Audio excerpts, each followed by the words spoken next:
अश्विन मास की पूर्णिमा तिथि से पितृ पक्ष आरंभ होता है, जो पितृ पक्ष अश्विन मास के कृष्ण पक्ष की अमावस्या तिथि तक रहता है। इस बार 20 सितंबर से श्राद्ध पक्ष शुरू हो रहे हैं, जो 6 अक्टूबर तक रहेंगे। इस बार श्राद्ध पक्ष कुल 17 दिनों का होगा। मान्यता है कि पितृ पक्ष में पितरों का तर्पण करने पर उनका आशीर्वाद प्राप्त होता है। वैसे तो देश प्रदेश में आज के दिन से श्राद्ध पक्ष की शुरुआत हो चुकी है, जो आज से अगले 15 दिनों तक रहेंगे।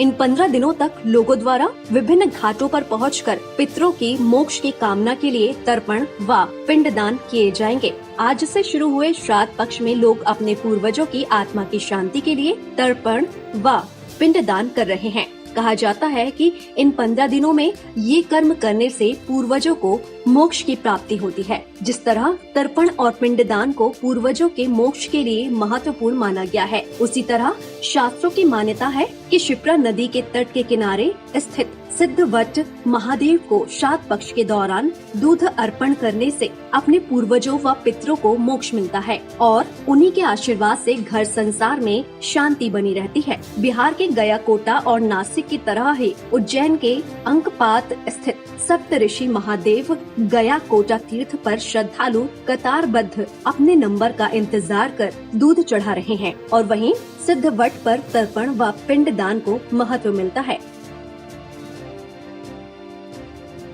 सूर्य जब कन्या राशि से वृश्चिक राशि पर्यंत आते हैं तो सारे पितृ धरती पर उतर करके आते हैं और वे पितृ चाहते हैं कि हमारे परिवार के द्वारा किस तरह से हमारा विधि विधान किया जा रहा है। जब यहाँ पर स्कंद पुराण के अंतर्गत यह आया है कि भगवान कृष्ण जब सांदीपनि आश्रम में पढ़ने के लिए आए थे, उनका अध्ययन पूर्ण होने के बाद में भगवान कृष्ण से माँ अरुंधति ने कहा था कि मेरे 7 बच्चे जो थे उसमें से 6 बच्चे गयासुर खा चुका है और 7वें को ले जाके पाताल में छुपा, आप 7 बच्चे ला करके दीजिए। तब भगवान ने कहा कि माँ वो 6 बच्चे जो मर चुके हैं उनको तो मैं जीवित नहीं कर सकता हूँ, 7वें बच्चे को ला करके दूंगा।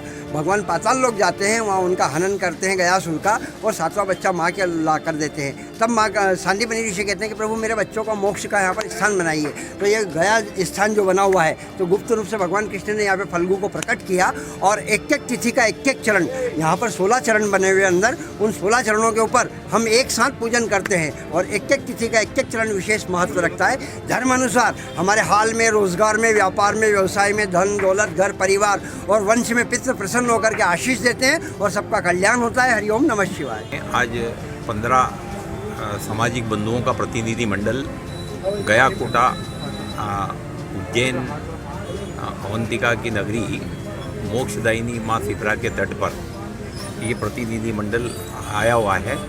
इसमें पिछले 1.5 दशक में 1.5 साल के अंतर्गत दोनों कोरोना की जो लहर में हमारे समाज के विभिन्न वर्गों के हमारे सामाजिक बंधु जो परिवार के परिवार ईश्वर को प्रिय हो गए हैं, इनका दशा कर्म पिंडदान करने वाला कोई नहीं बचा है।